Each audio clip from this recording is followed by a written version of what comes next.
18 படிவாளும் ஈசன் மைந்தனே மண்டல பூஜையே மகர ஜோதியே மணிகண்டன் அருள் வேண்டி வாழும் ஜீவனே உள்வினைகள் யாவும் தீர்க்கும் தெய்வமே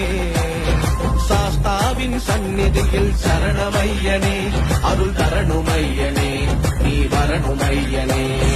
நெய் மணக்குது முடி கணக்குது படிமலையில நடை திறக்குது நெய் மணக்குது முடி கணக்குது படி 18 வழி கிடைக்குது நெய் மணக்குது மெய் சிலுக்குது ஐயன் அருளில் வழி பிறக்குது